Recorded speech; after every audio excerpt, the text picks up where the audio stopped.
Olá pessoal, tudo bem com vocês? Eu quero compartilhar com vocês uma experiência que eu vivi com Deus e que transformou e tem mudado muito a minha vida. E as pregações que vocês têm ouvido, aquela que eu falei a respeito da palavra, das pessoas separarem Deus, da palavra de Jesus, veio depois desse acontecimento. E quando você tem uma experiência com Deus, de viver a palavra, ela transforma toda a sua vida. Por isso é muito importante nós entendermos os propósitos de Deus. E para você poder compreender o que eu quero te falar nessa manhã, você precisa ouvir um pequeno testemunho.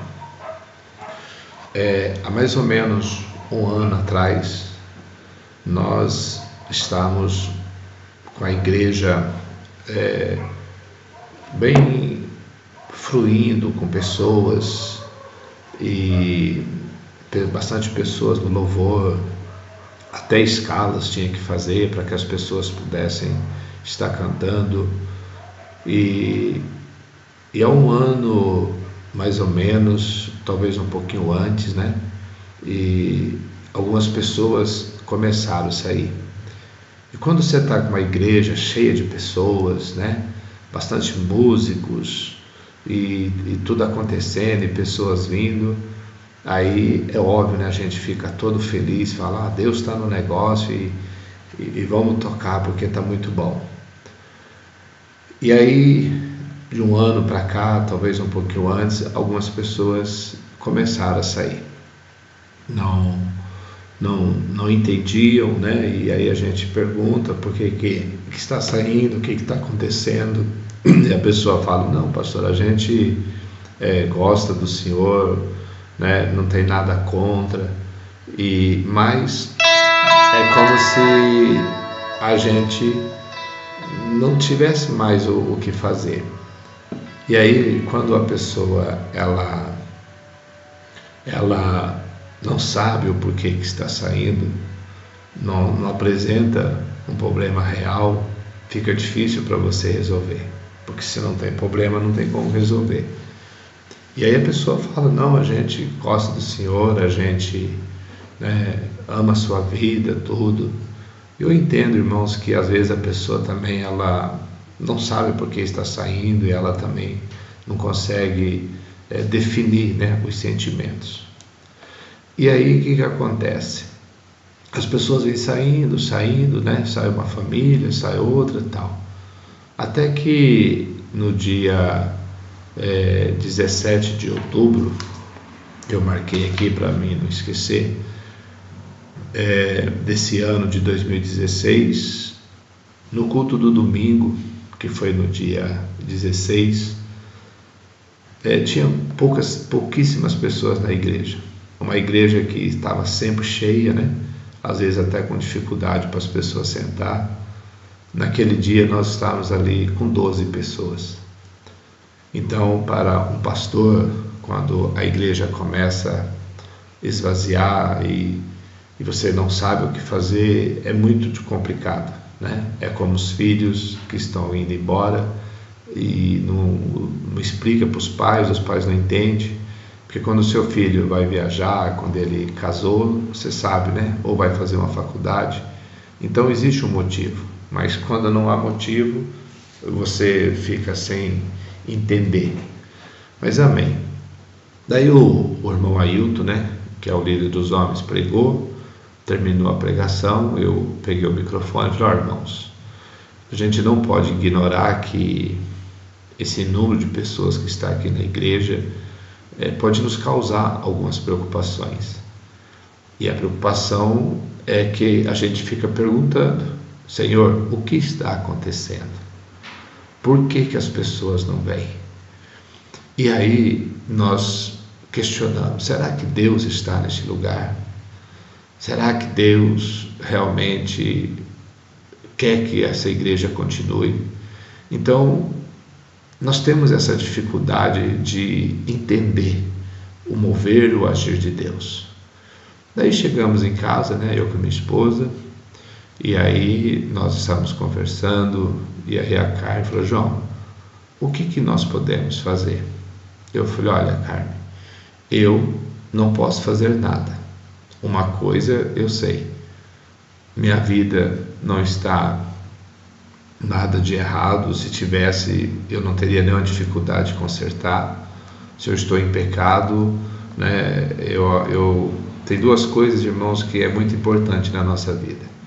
Se nós estamos vivendo em pecado, precisamos sim nos consertar, porque o pecado, ele realmente tira a graça de Deus. Se é demônio, você expulsa. Essas coisas não são difíceis. Mas quando você não sabe o que está acontecendo, é um pouquinho mais complicado. E aí eu falei: não, Carmen, olha, eu não sei, né? Deus é que sabe, a igreja é dele, a nossa vida pertence a ele, e é ele que está na direção, então vamos ficar tranquilo, né? Aí, amém, fomos dormir, e naquele dia, né, você fica assim, perguntando: Senhor, como que vai ser o dia de amanhã? Porque a gente precisa, né, ver o mover do Senhor. Aí quando nós acordamos, né, de manhã, ali pelas 5h30, 6 horas da manhã, eu abri o meu celular, que eu durmo com ele desligado, e aí tinha algumas mensagens, e eu recebi uma mensagem de uma pessoa que não era dos meus contatos, embora eu a conhecesse de vista, que ela é da igreja de Nova Esperança, mas não sabia nem o nome dela, na verdade. E apareceu só o número dela. E aí tinha uma mensagem, né, gravada, e eu não sabia o que era.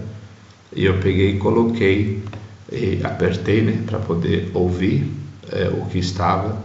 E aí, quando eu ligo, sai esta música.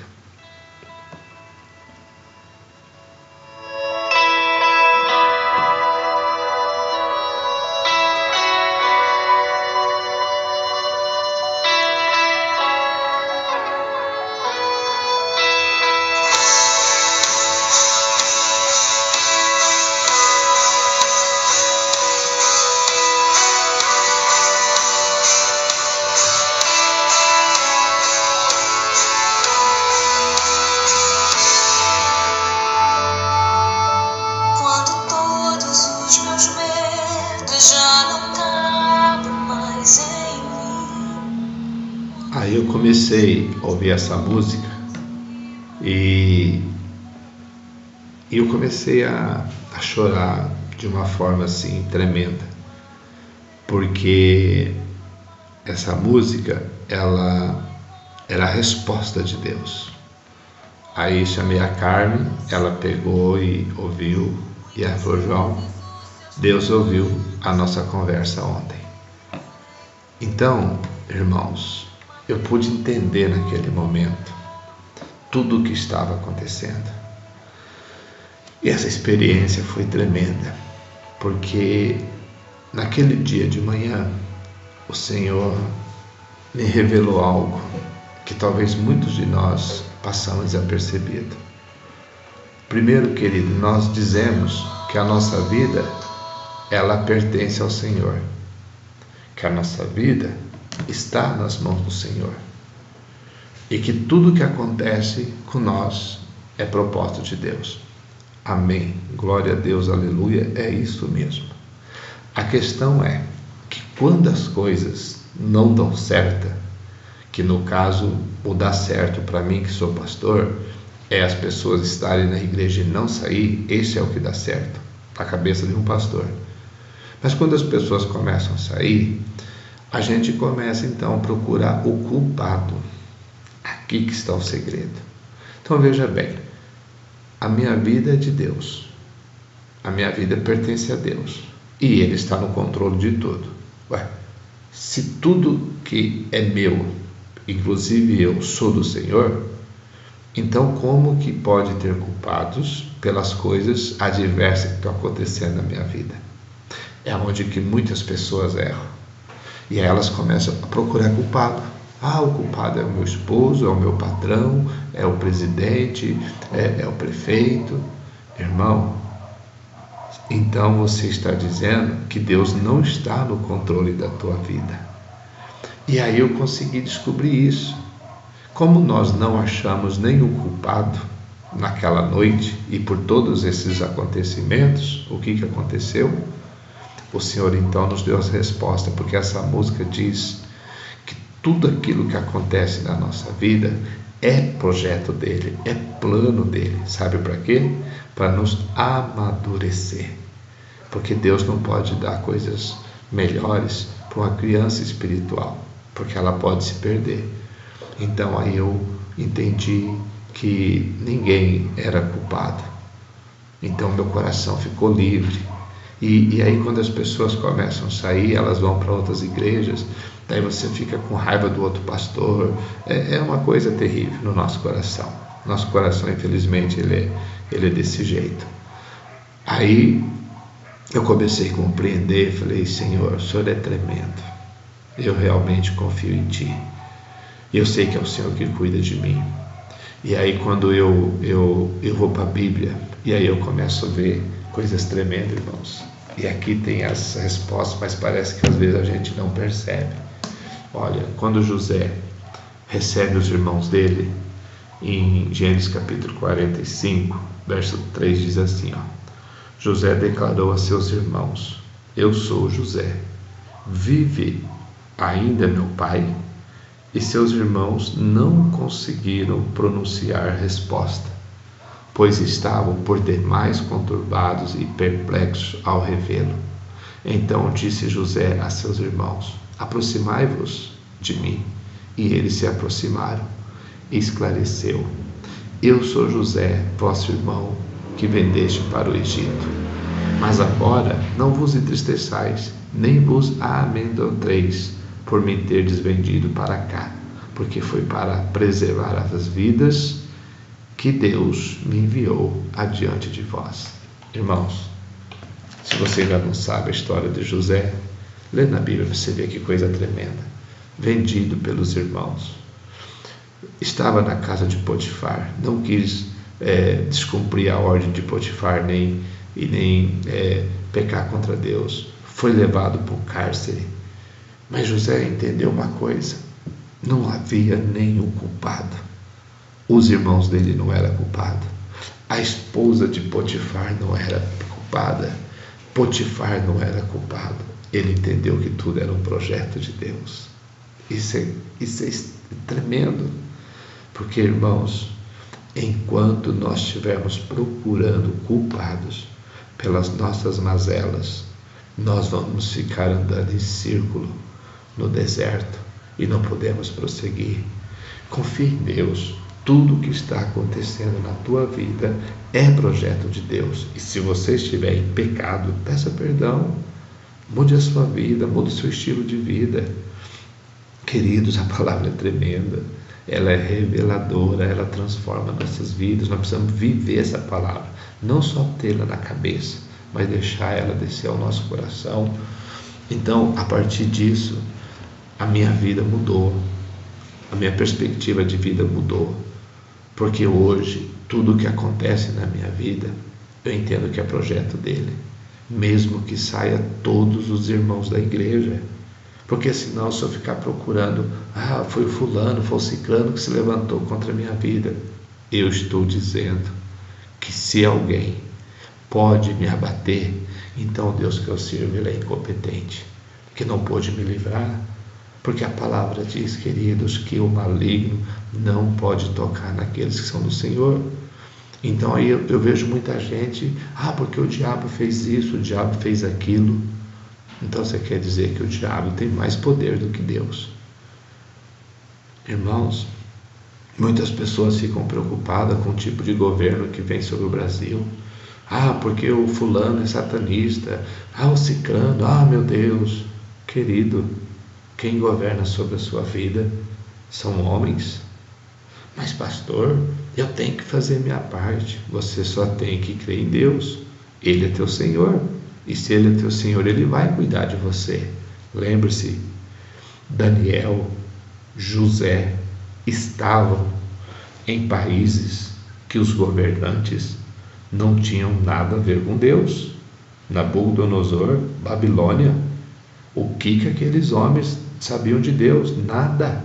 E Deus cuidou desses homens lá. Sabe por quê? Porque eles estavam sob o governo de Deus. Não existe ninguém maior do que Deus. Então, às vezes, a gente fica com medo de um homem, de um sistema de governo, como se eles tivessem poder sobre a sua vida. E quem é que tem poder sobre a vida deles? Jesus viveu num tempo onde que o judeu era escravo.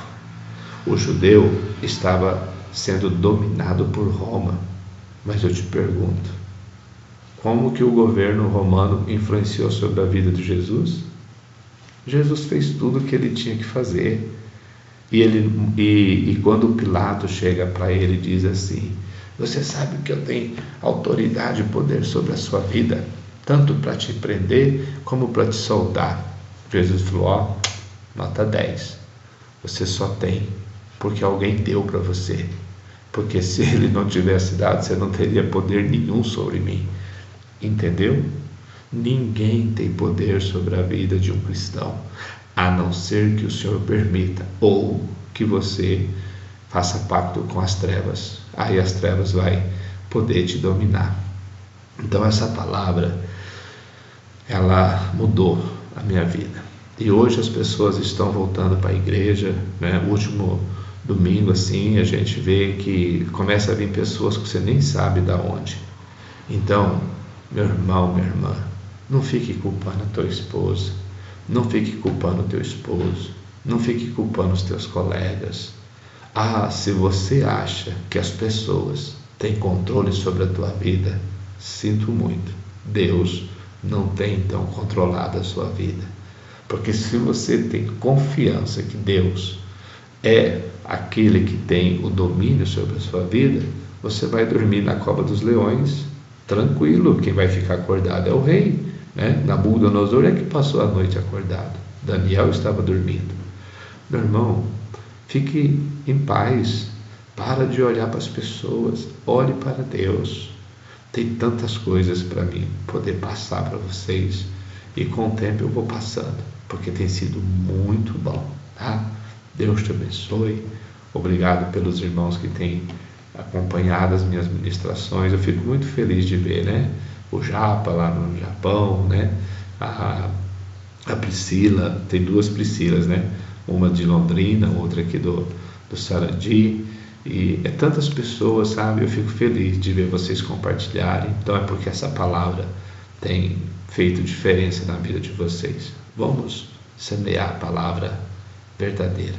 Deus abençoe.